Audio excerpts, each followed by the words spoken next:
Hello, everybody, and welcome back to another episode of Essence Podcast Into the Woods, in which I interview traditional and folkloric witches and various other types of practitioners in the world of neo-paganism.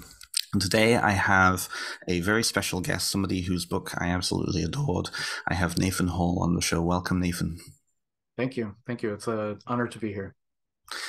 For those of you who don't know Nathan, Nathan is the author of Path of the Moonlit Hedge, Discovering the Magic of Animistic Witchcraft. And you may actually recognize Nathan if you've been to the Mystic South Conference. So his book came out in May. And Nathan Hall is a witch, animist, initiate of the Anderson Fairy tradition, and member of the Temple of Witchcraft. He serves on the board of the annual Mystic South Conference and is also the author of this book. So welcome, Nathan. Thanks. Thanks again. So Nathan, you I'm not even sure where to start with you really. First of all, the book is amazing. Like, I really Thank you. enjoyed it, Thank you. I appreciate particularly somebody who animism is such a lived experience for, I would say, many of the listeners here. To try and translate it into words it. Yeah. and then read other people's experiences Yeah. was amazing. Thank And it is such a personal book. So what has it been like for you to put this out? Let's start that out. What's it been like for you? you. It is a really personal book. There are a lot of just sort of introductory materials and like an introduction to, the healing journey that I Mm, wanted to include because it felt like getting into this work, it can bring up stuff for people. So I wanted to, at the very least, say, here are some techniques that I use in my own sort of healing practices and um, addressing shadow work and things like that.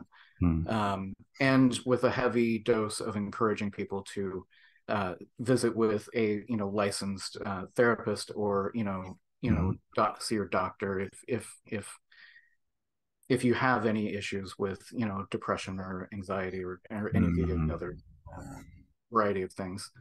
um, but these are exercises that I sort of incorporated into my own work to sort of as something to go along with all of the other traditional methods. And so it's been very personal, and I think on my blog I've been writing these personal essays for years and years and years, and mm, ever since I came out of the witchy broom closet. And for me, this is like it's sort of what I have to offer to the community, mm, and and it's what I resonate a lot with. The contemplative sort of approach to spirituality. I'm a very navel gazy kind of guy, so but yeah, it didn't feel totally strange or challenging for me to put out some personal stuff, to publish personal stuff, because I'd been doing it in one form or another for a number of years. But it was, it's always a risk, and you're always, you're putting very personal stuff about yourself into the public, and mm, it can be misinterpreted and is misinterpreted at times. But this is the risk that you run is in doing this kind of work. And in mm, my background in journalism, you run into that a lot as well. People misinterpreting what you say, or maybe even I miscommunicated something and it came across in the wrong way. Which is why when I'm writing, I try to be very careful and very sensitive um, to lots of different lived experiences. mm. And I can't say that I'm batting 100, but it's definitely something that is always in the back of my mind when I'm writing.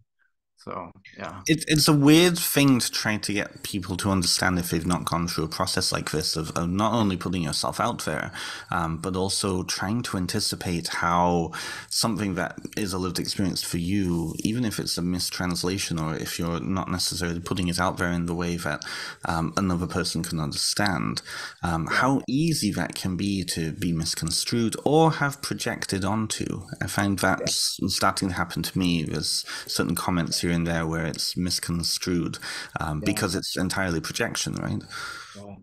Yeah, and Hmm. that's one of the weirder things that I've run into is I didn't see that so much when I was, writing for, the Wild Hunt or, writing for my personal blog and putting out essays and things like that. But now that it is in a book format, Yeah. there have been events where people have come to me and they're rephrasing something from my book and like it's not what I was trying to say at all.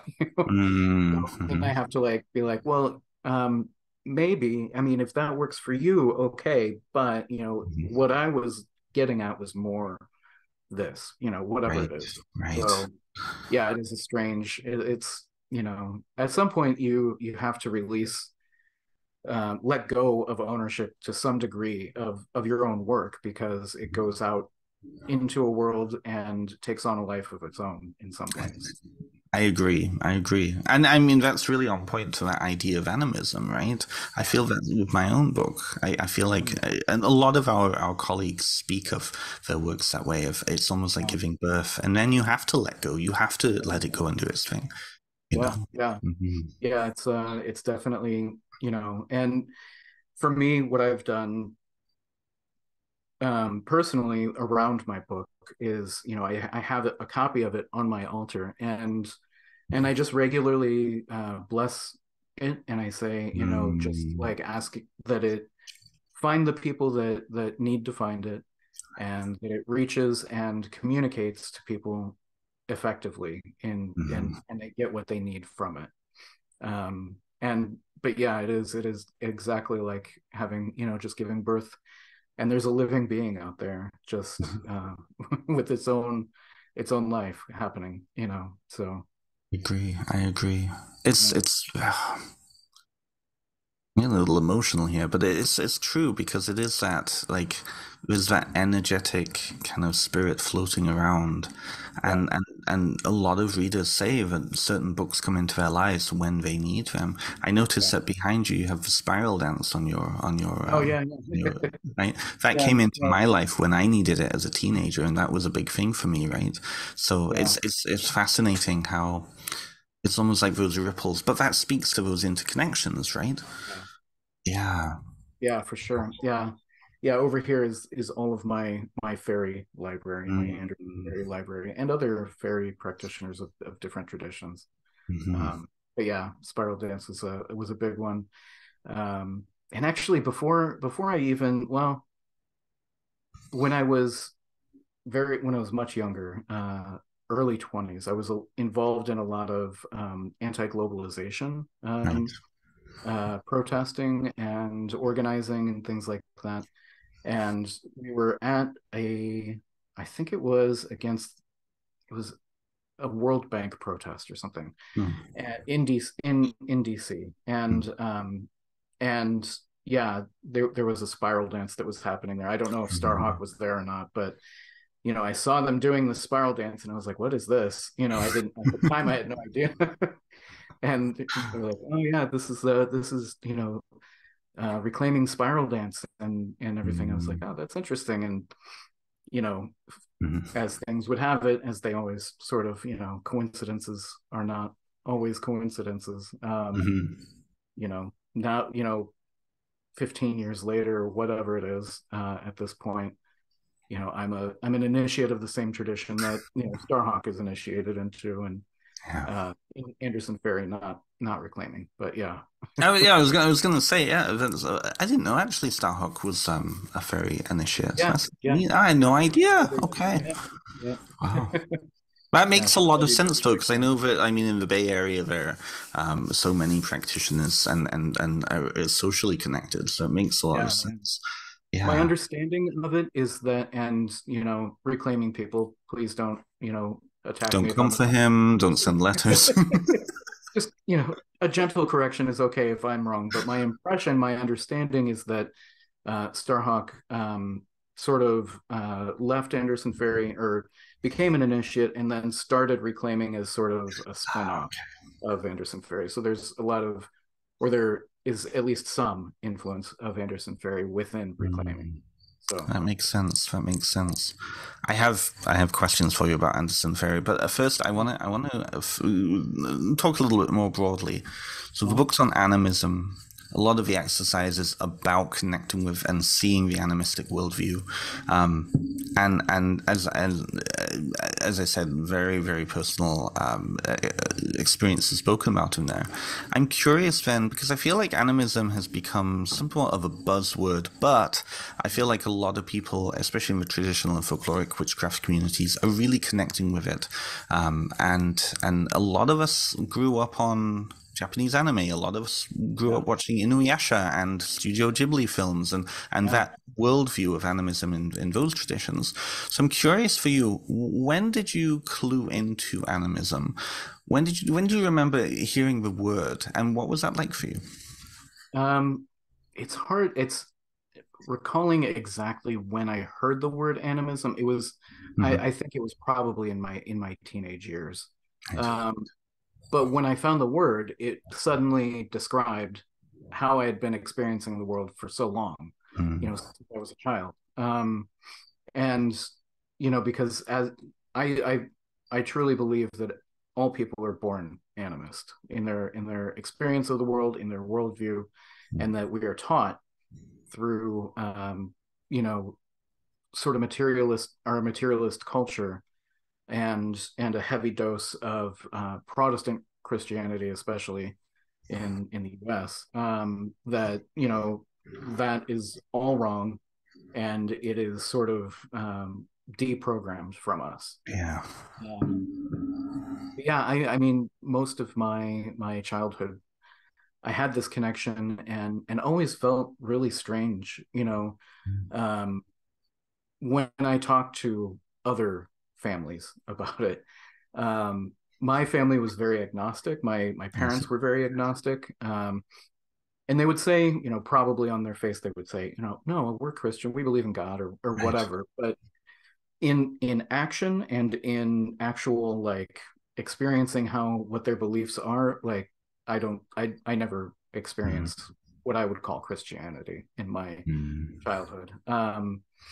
So it was uh yeah, it was just it was really the aha moment of encountering the term and then realizing, oh, that's what I've been doing, that's what I've been experiencing, and it is something that millions, hundreds of millions of Yeah. people um across many different cultures have as a central part of their worldview and their world experience. Mm.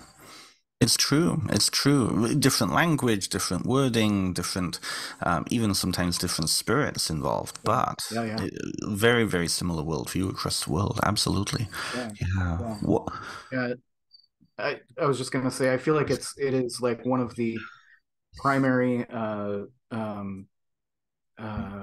sort of mystical or spiritual impulses Mm. that a lot of that that came out of human culture.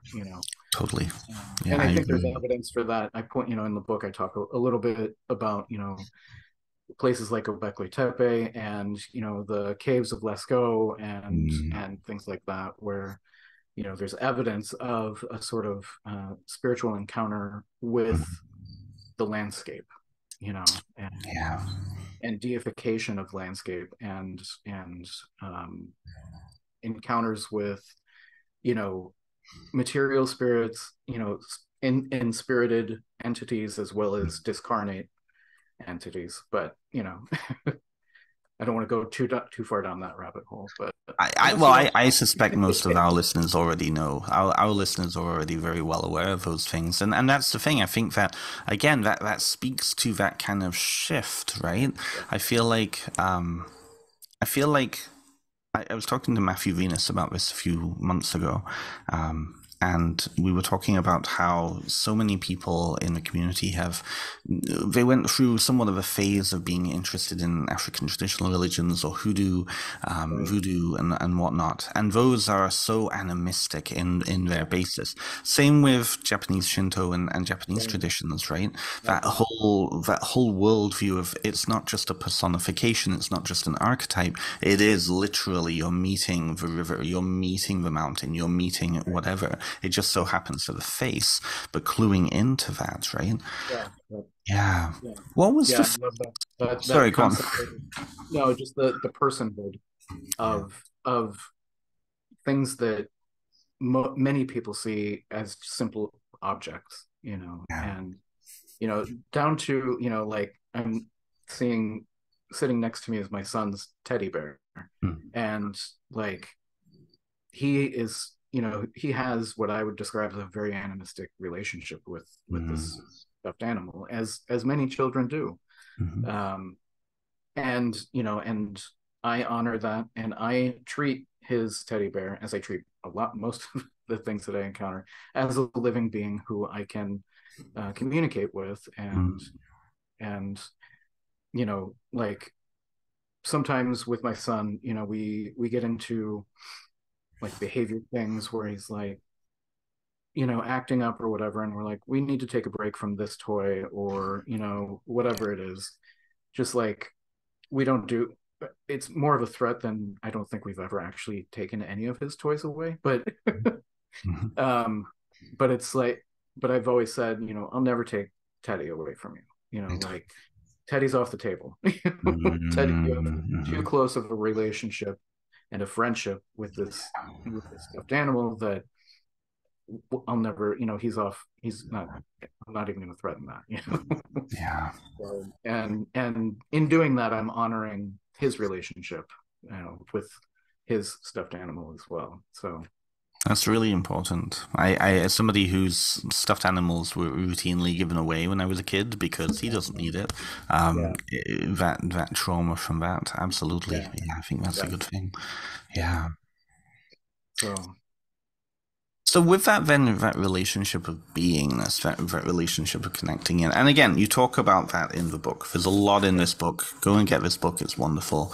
But I'm very interested then in those personal relationships that you have. You're originally from Illinois. You were saying that you're yeah, from Midwest originally. Moved down yeah, yeah. to Florida. And how far down are you? Like how far south of Hialeah are you? Are you in that area or? I'm about 70 miles north of Miami. Okay. Uh, Okay. yeah. So it's about an hour, a little more than it. Well, in Florida traffic, and with Florida driving, you can make it Yes. much less than an hour. But I've heard um, notorious things about those drivings. it's really bad, and I've adapted to it, so I'm as much to blame as anyone. So, yeah, so I'm about an hour or so north of Miami. On the East Coast, I'm about 3 miles inland, from the water. Oh, And wow.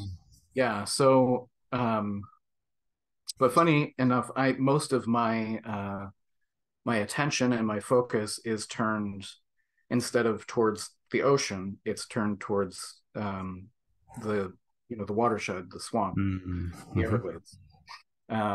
And I've had like some really profound and teaching experiences Mm-hmm. with those spirits, in large and small formats. I Mm-hmm. tend to have a like, and I think a lot of animists have this as well, where in like an atomizing view of or yeah, view of animism in general, where like, I have cells that are part of my body in the same way, like there are spirits that are part of larger spirits. There are, energies that are part of other larger energies. Yeah. They, each of the smaller bits are, you're capable of working with, you know, individually, but Mm-hmm. you can also work with the larger spirit, which they are, that they are a part Totally. of as Yeah.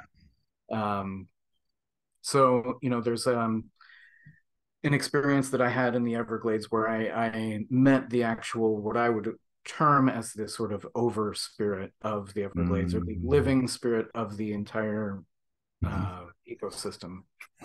And it was, a teaching moment, and it was a Mm-hmm. terrifying moment. Yeah. um, it was, I mean, when you encounter things like that, they're so enormous and so not human, Yeah. and your ability to relate to them is on a different level. It's on a more primal level. It's on a, and I felt, like communicating with spirits of that magnitude is challenging because Mm-hmm.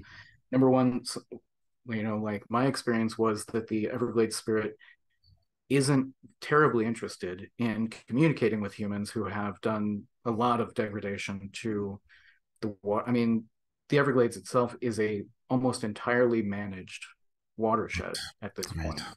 The water flow from top to bottom is managed by the what is it called?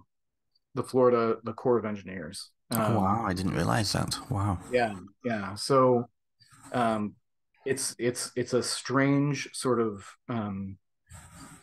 it's just like a strange setup in general to have Yes. such a managed ecosystem, and it's good and it's bad. There are reasons that it happened, that it is managed, um, but a lot of it is just because humans wanted to live on the coast of Florida and they didn't want to be flooded out.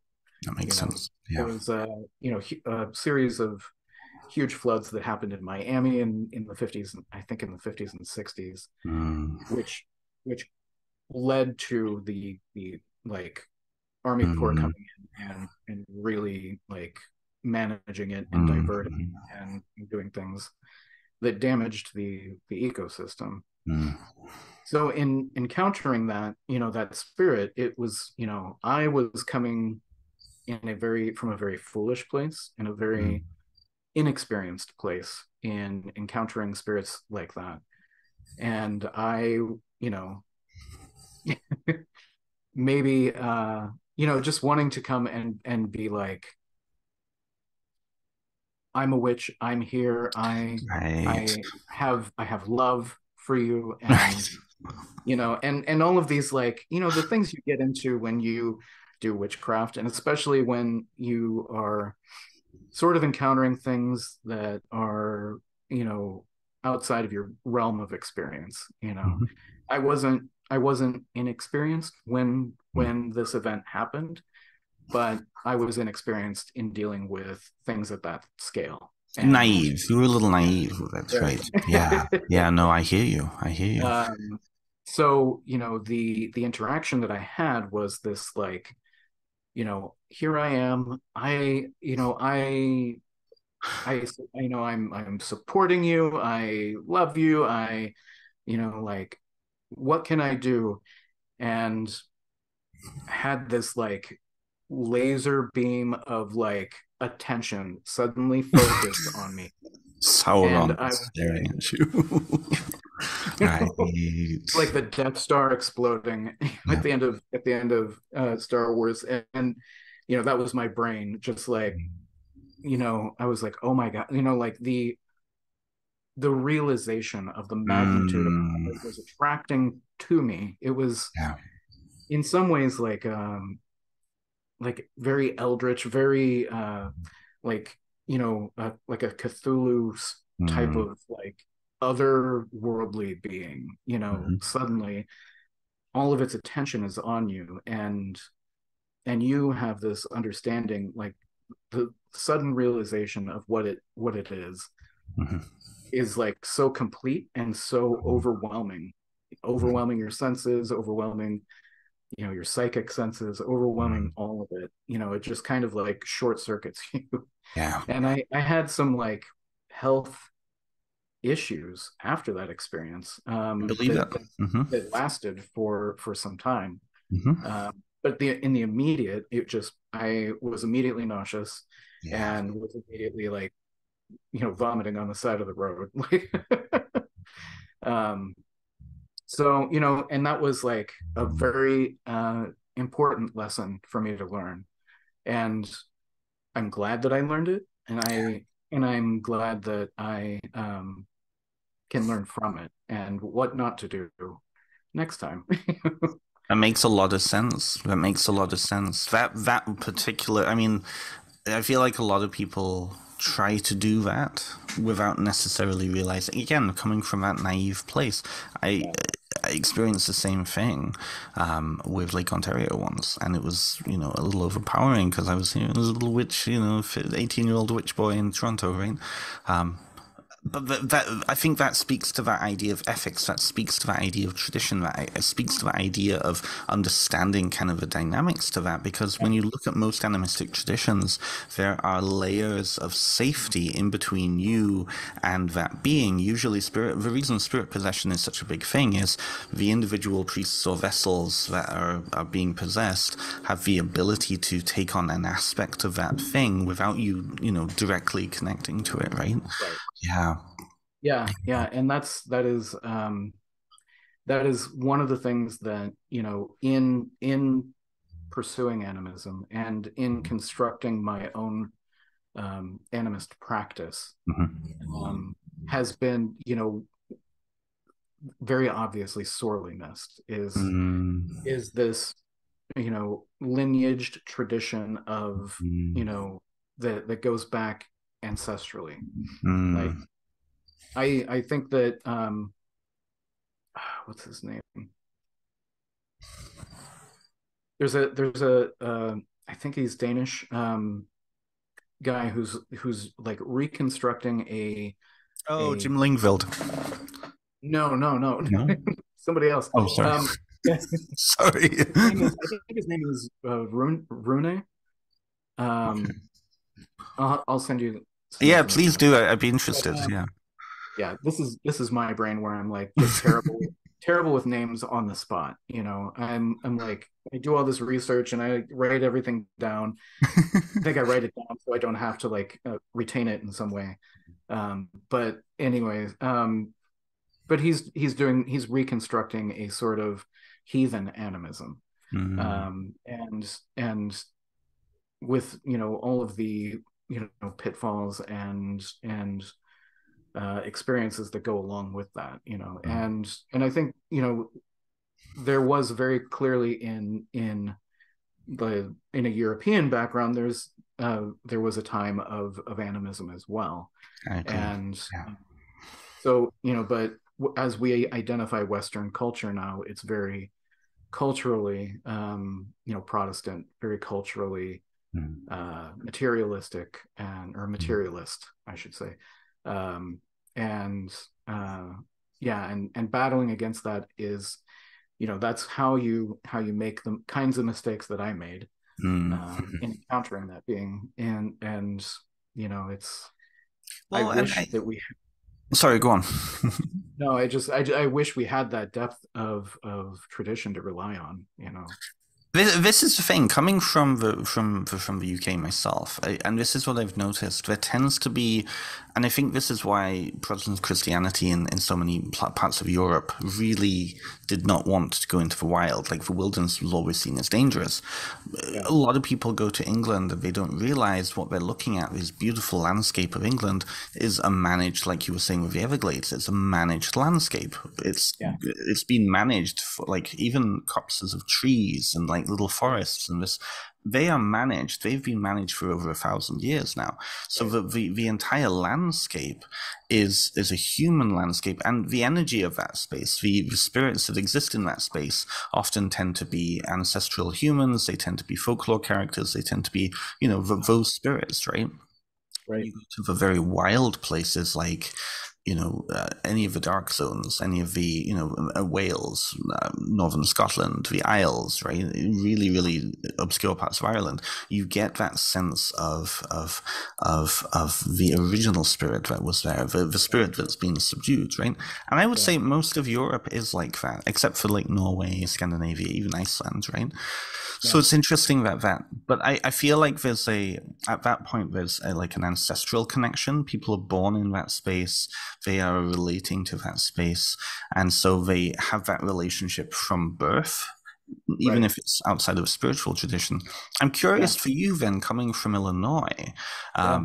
what was that relationship like when you go back to Illinois? What is that relationship like for you, having come from that place, being born from there? Yeah. Going back to Illinois is a very interesting experience Mm. for me because I don't, there are connections that are still there, but there are many connections that have fallen away. And Ah, it's, I've been, I've been away from that landscape for so long that there are elements of it that are, it's like an untended relationship where, right. without the interaction, without the reciprocal give and take, Hmm. it just sort of falls apart. Right. And in some ways you become estranged. um it's not entirely, I mean, that's not the entirety of my experience going back there. And because there are so many ancestral points of relation, my family lived in the area that I grew up in for a very long time. Mm. And and it's it's weird because the just the entire process of like European like encroachment on these areas, there's always another layer to the landscape, Right. and to the spiritual essence of the place, Yeah.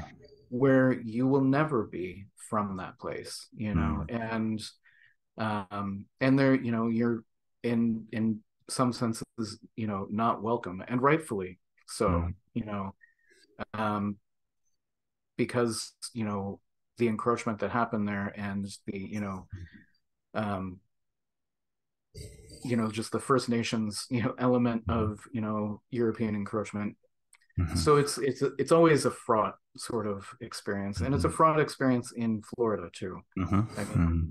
frankly, there are tribes that, when the Spanish first came to Florida, those tribes are gone, like completely Right. wiped out Completely wiped within, out. yeah, within a generation of the Spanish coming here. Um, and then there were other tribes that were not originally from here, which were pushed down into Florida Mm. because of European encroachment, and Right. were forced into places that were seen as unusable, like the Everglades, air quotes unusable. Um, so that, and it's, there's so much of that, sort of really heavy stuff in American, or in North American history, that that is always being managed in some ways, or always, if you're being honest, if you're being an honest practitioner, and you have to always have some of that in mind, and Mm-hmm. always have a recognition of that I probably will never be welcomed wholly in this landscape, Mm. and for all those reasons, but so Mm. it's in terms of working with spirits here in Florida. um I've generally created strong relationships with um spirits of smaller systems. Mm-hmm. So there's like a water management area. So all of the drinking water for the city that I live in comes from this huge wetland, Mm. and all of the surface water there is then used as the drinking water um, for the city. But it's while also managed. It Yeah. is a wild-ish area, Mm. and I have a lot of very interesting experiences, and that's really, I think, encountering nature in those smaller settings was where I first began to make those connections to the spirits that are in this landscape, Hmm. creating partnerships and creating stronger, yeah, stronger interactions, stronger partnerships, and it came piece by piece. Um, while the my experience in the Everglades was very sort of rash and Yeah. very naive. uh, it helped me re uh, reconfigure my position in the universe in a lot of ways. Mhm. So now, like now and ever since that time, whenever I go into a new place, I ask if I can enter. I Makes ask sense. for permission, and if I don't get permission, then I leave. I Mhm. leave. But Mhm. a lot of times, especially the spirits that I encounter on the smaller scale, um, tend to tend to be more welcoming, Mhm. and tend to be more open. And I think there might be a little bit of like regular interaction with humans in general that sort of warms them up a little. They're Mhm. used to seeing these primates walking through. Yeah. So what's one more? Yeah. And um, and there's some of the positive interaction comes just because, hey, here's this one who is trying to actually talk to us, and Right. and interact, and asking instead of taking, and you know those sorts of things have been central to my experience of developing my practice in Florida. That makes sense. That makes Yeah. sense. That makes sense. I had another question, but it's completely gone off. So maybe it will come back to me. But I really resonated with what you just said just then. That idea of the when entering into a new space. I've noticed that even in Ontario here. So I don't have a generally good relationship with Ontario. That's why I'm moving back to the UK. It's Yeah. just one of those. It just never felt like home. It never felt like I was really welcomed. But there are certain parts of the place that I really like. Even now, I get the warm fuzzies over. And I noticed that from just driving around, you know when you enter into a space and it just doesn't feel great, right? Yeah. Um, what I've noticed is that generally human habitation will, and I don't know which came first. I don't know if it's the spirit that's gathering that community to it, or if it's the kind of the spirit of the community overlapping. But I've noticed that since moving into the little tiny town I'm in right now, where my parents are, it first of all, it's a flow. It's on a bay. It also happens to be a central point for cottage country, so a lot of people come Oh, through it regularly, and it just yeah. feels like it's welcoming of anybody and everybody. It also happens to be where Wyatt and Willie is, so that people come here anyways to figure out what the weather is going to be. So it's an interesting feeling versus those other areas where you go into and you're like, yeah, this is not feeling welcoming here. I really don't want to go there. Yeah, Yeah, yeah, for sure. yeah. Yeah. How So did? do you Oh, you sorry. Go on. in your experience with Ontario, do you feel like is it the human culture that feels like you have never resonated with, or is there an aspect of the land that you? I would say both. Definitely the landscape, though, because I don't know how to describe. I can't describe it, but there's something about there's something about the land of Britain and well, I've not been to Ireland yet, but there's something about the land of Britain that just it feels it feels normal Yeah. versus Ontario, which doesn't feel normal, right? Okay. If that makes sense. Yeah, yeah, Yeah, yeah. That's I fun. mean, the Midwest Illinois is a very similar landscape, so it just has this sense of it's too big for its own good. It's way too massive. But that's also a perception of my own. Yeah. But ironically, when I went to the UK, it felt really small to me because I've been over here for so long, right?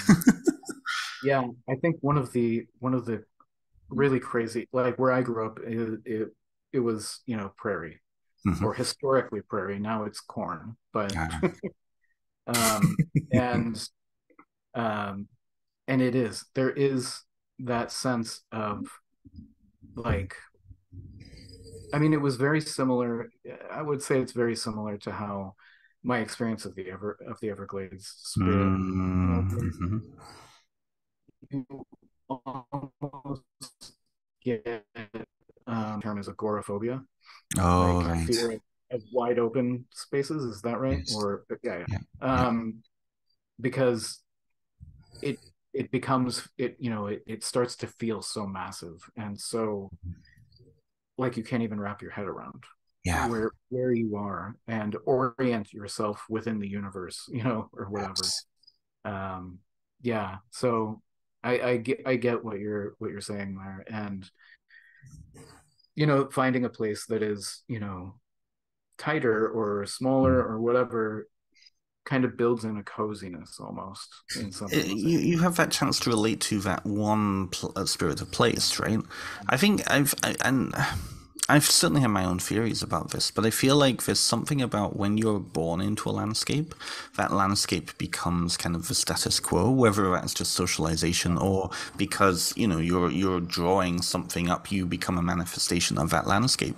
But for me, my parents are from England. I grew up I was born in North Wales, and so North Wales is a landscape of mountains and hills, and even then, like mountains and hills, and those like that landscape is a landscape I'd live for, right?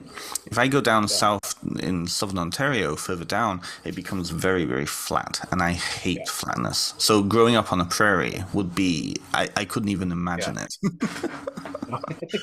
you know? Yeah, Yeah. it was, I mean, it was in a lot of ways, it was a very, so a lot of, like Calvinists ended up Mm-hmm. settling in the area that or the spiritual descendants of Calvinists, Mm-hmm. sort of, and, set up in the area that I am. And that sense is so imbued in the landscape and Mm-hmm. culture that's there, where it's like, it is you know you have a something. It's like the human culture is very hyper conservative, but not in like Trump voting kind of way, but in Right, the right. just like your ability to move within the culture is extremely restricted, Mm. and your expectations, like my when I left, and I went to school in Wisconsin. Okay. When I left, it was a big deal. Like it Mm. was for my small little, town, and that culture of everybody stays here, nobody Mm-hmm. leaves. Mm-hmm. Um, it was a big deal, and it Right. like I would come home, home. Uh, I would go back to visit my family, and they would, I would get shit from other people. Right. Oh, big guy living in the big city now. I'm like, I don't live in the big city. I live in a town of 18,000 in Right. central Wisconsin. Like, I know it's bigger than the town of 800 or a I thousand that I know. grew up in, but that's really, if you're calling where I'm living now the big city, it's, but yeah, it's funny, that whole thing. But yeah, for me, the push pull I always have in Florida is that I love the landscape, and I Mm, love the experience and the spiritual encounters that I've had in this landscape. It's the people and the culture mm, around, that are occupying this space that I don't like, that I have such a yeah. problem, and that creates its own schism and push pull, where I'm like constantly yearning to be in a place of more like-minded people, Yeah. but at the same point have this like strong connection to the land that's here, and have developed this relationship. So yeah, it's you know I feel you. Yeah. People are ruining it. No, I hear you. yeah, I hear you. yeah, It's interesting though because just looking from that landscape perspective, um, I used to live in a city up here in Ontario called Hamilton, and yeah, Hamilton is it's the bottom of Lake Ontario, so it's the opposite from what Toronto is. Whereas yeah, the lake is south in Toronto, the lake is actually north in right, Hamilton. and it's one of those places that has it has a large bluff on one part of the city, and downtown is down near the lake, but it's ringed by marshland. So it's a Okay. weird sort of energetic setting, and it has a lot of issues with homelessness, drug addiction, mental illness, because a lot of people moved down there because it was cheaper to live after all the industries left. So it's a Yeah. lifeless place. It has no sense of life anymore, and people are walking around suddenly being possessed by all sorts of nasty things that are wandering about in that space. And I came to Right. realize it's because of that stagnation. And I wonder then, because the Everglades is you're saying is constantly renewing itself, constantly Yeah. refilling itself. Seems like Right. Florida for a long time was like that in general. People would go down there constantly, Yeah. and do you feel that flush, that Um, freshness? I don't. Florida is still experiencing that constant influx of people. Mm, Especially, we just had another huge uh, sort of interstate migration of mm, people during COVID, mm. uh, with people from California and Illinois and New York, of course, all Oh, moving yes, I down saw here the because memes. we had no restrictions. Right. Our governor being the Who person he that is? just within literally within weeks of the 6 weeks of the pandemic starting, Mm-hmm. just said, you know what, Florida's open, we're open for business, and just whatever that means, we don't care. So tons of people came here, and but it has not brought a sense of freshness. It's actually Mm, brought a sense of um like from on the human culture end of things, it's mm. brought more stagnation because it's consolidating all of these people who think in these very uh, I don't know, barbaric ways. Yeah, I hear um, you. but on the nature end of things, like it is constantly refreshing, and the hurricane season that we're in right now is revitalizing a lot of Mm, Florida. We, especially in as climate change has greater and greater impacts, the tropical storms, the occasional tropical storm that we'll get is actually important for refreshing the Everglades and right, for replenishing our right. aquifers. Um, but with El Nino this year and some of the extreme heat events that have started happening, it's changing the dynamics of our typical hurricane season. Mm, So I don't know. Well, mhm, there's always this push pull, and Florida is always it's really a story of it has multiple personalities, right. and its multiple personalities depend on where you're focusing. So it's a strange place. It feels like a crossroads place, Very much um, so. Mm, and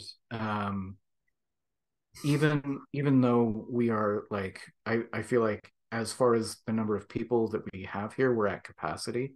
mm, um, it still has that crossroads feeling mm. where strange and unusual, unexpected things happen. It can happen and do happen, and it's I think in some sense it's part of the landscape. Um, That's what I was going to ask you about. yeah, Yeah, yeah. I yeah. think, I mean, historically, like, this has just always been a place that is, like, everybody jokes about Florida Man now, but like Mm, that is that's not like a phenomenon that has just started. It's something that is, I think, personally, I think is part of it.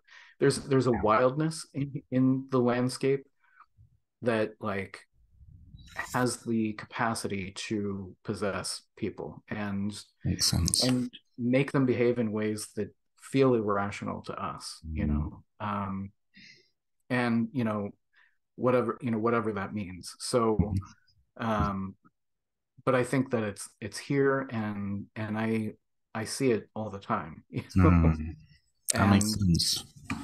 I that spirit itself is something that I've never personally encountered or wanted to Yes. really encounter. Like when I finally just like, when my switch finally flips and I'm going, goblin mode or whatever, then I'll go out and I'll try to encounter that spirit, and just we'll see what happens. Yeah. But in my reserved and stable state right now, it's not anything that I'm looking to encounter. I totally, I hear you. I hear you. I hear you. I that was in truth that was kind of what I was hoping we would get to. That question of what comes first. Is it the landscape that's impacting and drawing the people that reflect its Yeah, nature to it, or is it the opposite? Because I mean, like growing up in a small town in Illinois, you probably felt the same thing. I couldn't wait to get to the city yeah, because I couldn't stand being in a small town of 8,000 people, right? right. And even now when I drive through, because I have to drive through it to get to Toronto or any of the other places that I need to get to, there's that sense of, oh, it's you again. Oh, Yeah. it's interesting, yeah. Right. But Yeah, for but sure. but that being said, then when it comes to healing, coming to that healing place, we're almost coming up to time, unfortunately. But Oh, um, okay. a lot of your book is about healing. A lot of your Ferry Anderson tradition is about healing, healing Mhm. self, healing other, healing landscape. Yeah. How does one go about, perhaps in a non-naive way, how does one go about starting to heal that process? Is it healing the land? Is it healing ourselves so that we relate to the land differently? Is it Yeah. a little bit of both? Like, what is it? In my experience, it's both. It's a mix of both. I don't think that you can really start on a personal healing journey and have as your end goal like Mm, helping to heal the land, or right. helping to heal. I don't always think of it as healing the land so much as healing the relationship that we have with. Mm, mm, And it's because I don't think that there's anything out of whack with the land itself or the land spirits. I think that there's something out of whack with our relationship and how we've conducted ourselves with them. And we need to heal that within ourselves in mm, order to have a better healing relationship with them. But I don't think that in my experience, I haven't been able to separate the two. I haven't been able to be like, okay, first it's Nathan time, and then we're gonna go work with land spirits. My witchcraft just didn't let me, work that way. So I was, as I was, driven to experiment and experience what it meant to be a witch, I would come up against things where I realized that if I did some personal work on myself, I would have better results in that relationship over there. And that it's makes sense. in so many ways just like, having, healing yourself to have better relationships with the people who are in your life. There's not a lot of difference in my how I see it. So um yeah, it's that sort of like working on yourself, working on relationships with others, and then showing that you're making a good faith effort to try to do that repair, and try to That repair makes that sense. relationship. You know, yeah, it's in some ways like in a talk that I was giving a few weeks ago. You're not really rewilding your Mm. environment. You're rewilding yourself. I love that. That's true. Hmm. Learning how to Yeah. be um, a spirit in the world again. You Yeah. know, and we think that we're different, but Mm. We're but not.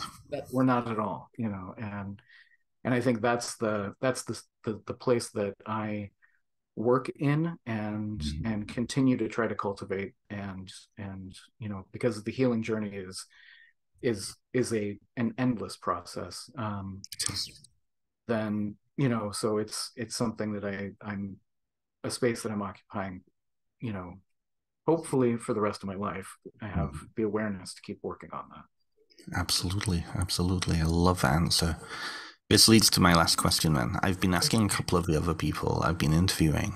One of my biggest gripes with kind of the neo-pagan and witchcraft approach is that oftentimes psychology has been used to psychologize and take us from the experiential and just put us into this mental armchair. Yeah. And I'm curious for you, what is your favorite technique to get yourself out of here and into that place of experience? What's your favorite exercise? I think so. My favorite. It's simple. It's I use rhythmic sound pattern. So whether that's Mm. drums, whether that's rattles, whether that's recordings of bird calls, recordings of running water, those are the things that have the highest efficacy for me to be able to Mm. enter into those altered states. And those altered states are vitally important to my practice, because as somebody who does have a tendency to psychologize a lot of Right. my experiences, I need that wildness.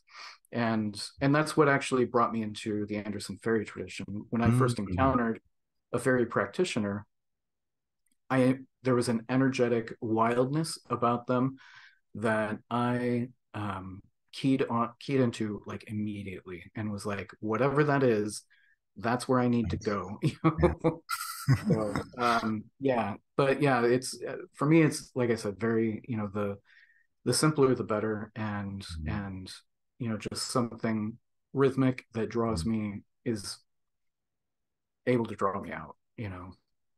I love that. And the simpler is better. You don't have to go and spend $700 on this or that or a specific tool. Right. Right, right, Right. right. Yeah, Yeah. yeah. I've been talking to a lot of people in Florida right now. It's been, ayahuasca has been a very popular thing. It's becoming increasingly popular, and it's really arriving in Florida in the spiritual spaces now. And like, yeah, I just think I need to, have Mhm. my little drum or my little rattle, and It's not as I don't secret when know. you realize how they get it into the country, right? Right. Yeah. Yeah. There's so much. I mean, that's another, we could talk about that for a long time. But yeah, it's for me, I'm just like, that's fine, whatever. Like, I'm just gonna do my thing, Yeah. and that'll be that. I mean that is a whole other conversation. Entheogens, and I had Kobe Michael on a couple of weeks ago, and we were Lovely. talking about Yeah. that. I really really enjoyed that, Yeah. and but it's that relationship piece between kind Yeah. of culture, the plant spirit, and then kind of the intention and whatnot. All three have to be involved. If you're just Yeah. taking, what's the difference between taking it recreationally and not, right? Right. You know, yeah. Yeah. Yeah. The culture is. He and I were at the same conference in June, and we talked a lot about that, and sat on a panel where, I think there was an expectation that he and I would be one way, and we ended up being a, little so there was, the it didn't descend into an argument with the other panelists, but it was a little bit like, we're not on the same level. Like, Right. there is a cultural aspect to some of these entheogens that people don't No, no. Well, don't get into. it's that ritualistic piece, like you were saying before, right? Yeah. It's you're not it's not encountering the spirit of whole Everglades, but it's encountering a spirit, and having that ritual in place to Yeah. prepare you for that encounter is very important. Yeah. Every tradition I've seen that uses entheogens or sacred medicine have those components, Yeah. unless you're going to spend, massive thousands of dollars on a retreat somewhere in Sedona or somewhere like that. Right. Right. Right? Yeah. Yeah. What's dangerous, and again, this is a whole other conversation, but what I've noticed is since it's starting to now come into psychotherapy, I was chatting with a friend of mine who is training to use ketamine in Yeah. psychotherapy, Yeah. and she was saying that there was somebody part of her program who were charging $5,000 per trip. $5,000 per trip, which would include kind of the psychotherapy, analyzing, and all of that support. But there's no like $5,000. That's the commodification, the capitalization of these traditions, right? But again, whole other conversation. Yeah. Final talk about all of that. right. Final question then. So this is coming out on September 12th. What do you have coming up for people who are interested in your work? Where can they find you? What are you offering? Yeah, sure. So I will be in Salem on September 21st at Pentagram bookstore, and I'm doing a workshop there at 7 p.m. So yeah, I think it's just do a Google search for Pentagram if you're interested. And then after that, I'm at the Temple of Witchcraft is doing a Temple Fest that weekend. So, and then in October, I'm doing Florida Pagan Gathering for Samhain. Yeah, and people can find me at moonlithedge.com or nathanmhall.com. They both go to the same place. And I'm in the middle of kind of reworking my website right now. So, but yeah, you can find information about, where to find my book and, how to get that. I'm on Instagram at Moonlit Hedge, and I have before we started recording, I mentioned that I have like a push-pull with social media in general. So sometimes I go through fits of like really interacting with it and then taking a big break from it. So, but yeah. I feel the same way. Like by the time this comes out, I might be so over social media that I've taken all my stuff down. But we'll see, right? Thank you, Nathan, for coming on. Again, the book is Path of the Moonlit Hedge. You can find this now in wherever you can buy books. And please do go and give Nathan and me a like if you're enjoying this conversation. Join me next week for another conversation with another folkloric or traditional practitioner. And do please like and follow and subscribe to either the YouTube channel or to Spotify or wherever you're listening to this podcast. Join us next time. Thank you, Nathan. I've been Ben Stimson, and have a good rest of the day, folks.